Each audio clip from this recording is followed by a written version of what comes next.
ما أنت واحد فرحت ويني iyadoo komishankii qaranku halkan joogo way ku dhan yihiin wax kastoo dariiq kastoo la soo maro iyo shaki kastoo soo dhacaba in maanta uu dhammaaday oo wax dambe oo laga shakiyo iyo arrin dambe oo xanoo laga hadla iyo dadka xuna had iyo jeer fidiya komishanka kordhinaya 3 bilood haddana ta kale soo saareen waxa ay komishanka bil kordhinaya waxa soo dhamaynay dhamaadeen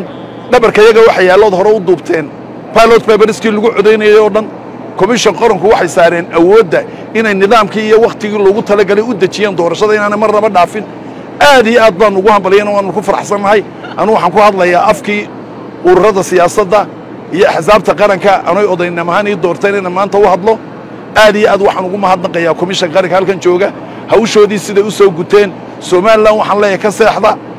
nabadiina uun ilaashada doorashadu nabad hay nagu dhaco isxagashada aynu iska dayno is-ariyadkaynu iska dayno wax kastoo nabadgelyada inaga xumaynayaan iska dayno shacabka waxaan leenahay idinkay ku jirtaa gacantiina cidda dooranaysaan idinkay ku jirtaa nabadgelyadana inaysaan idinkay ku jirtaan cadawga inagu farxilaa inaydaan ka farxin ee aad nabadda iyo wadajirka iyo midnaanta aynu ka shaqayno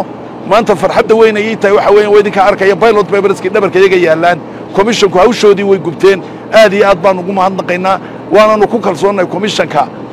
doorashada kolka ay qabtaan haddii ilaahay yidhaahdo natiijada ka soo baxda cid waliba way ku khasabtahay waa danteenna cadaalad bay ku shaqaynayaan waanu aaminay way u dhaarteen qarankan kitaabka ilaahay bay u mareen tanu aaminsanay waa taa waxay wax ku xumaadnaana waa mid qura had iyo jeer waxaad aragteen dad badan oo la dhaariyo ama qof la dhaariyo oo lagaba yaabo inuu kolku dhaartay inuu qalad sameeyey aanu kitaabkiina qaban sababtu waxa weeyaan qofkan loo dhaariyey ayaan aaminsanayn kitaabka laftiisii waayo haddaad ku aaminto ilaahay dartii qofka ood ku aaminto kitaabkii uu maray kitaabkaas uu qabanaya laakiin haddaanad adigu aaminaysanba muxuu qabanay isku mid baa tiini markaa maanta komishanka waanu aaminsannahay waanu ku kalsoonnahay xalay waxay noo qabteen shirkii ugu dambeeyey maanta oo ay taariikhdu tahay 19 bisha tobnaad 2024 halka waxaanu ku joognaa dhammaan komishankii doorashooyinka qaranka axsaabtii qaranka iyo ururadii qaranka iyo saxaafadii oo dhan halka maanta waxaan u joognaa arrin weyn oo aynu muddo ka soo shaqaynaynay diyaaradda halka taagan waxay sitaa qalabkii lagu codeynayay doorashada ee sensitive-ka ah bay sidaa 16,000 oo kiilo qalab ka kooban oo muddo laga soo shaqaynay bay sidaa alxamdulilaahi rabbil caalamiin maanta waa maalin weyn waxyaabo badan oo laga sheekaynayay oo tashuusha oo suuqa la geliyay maanta way dhamaadeen oo way ka baxeen tashuushkaasi meesha wax weeyaan wax ilaahay loogu mahadnaqo weeye waxaanu shacab weynaha ka codsanaynaa inay iyagoo isjecel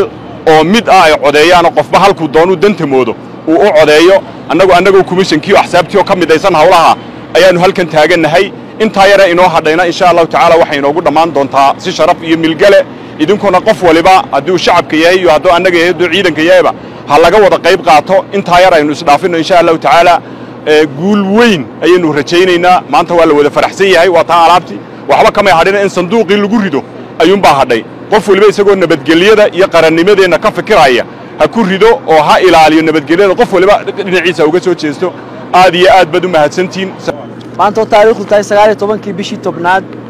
waa maalin weyn oo qaranka Soomaaliland ku weyn waa maalintii agabkii ugu dambeeyay ama ugu muhiimsanaa ee doorashadu uu si nabadgelyo ah uu ku yimid halkana waanu ku tirsanay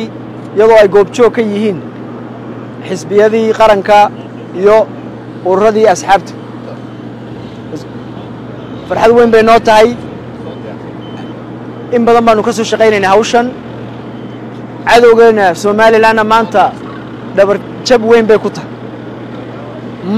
maalinta ka sii dambaysana waxaynu gaadhaynaa doorashadii sidaa maanta baan ugu soo bandhignay danayaasha siyaasadda dhammaan agabka ku jira iyadoo min box ilaa ballot ilaa warqada ayaanu insha Allah geedi socodka doorashada ugu soo bandhigi doonaa haddii Ilaahay ka dhigo aad iyo aad baan ugu faraxsanahay waa Ilaahay mahadi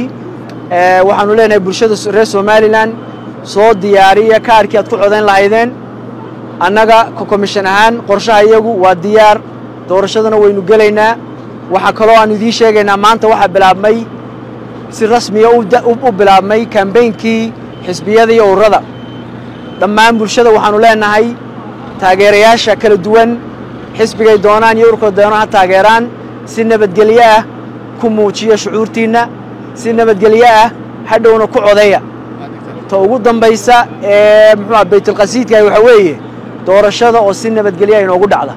annaguna waxaanu ku dadaalaynaa in doorashadu si xor ah oo xalaal ah ay aanu annaguna u diyaarino muwaadinku codkiisa u dhiibto idinkuna waxaan rajaynaynaa in si nabadgelyo aad u dhiibataan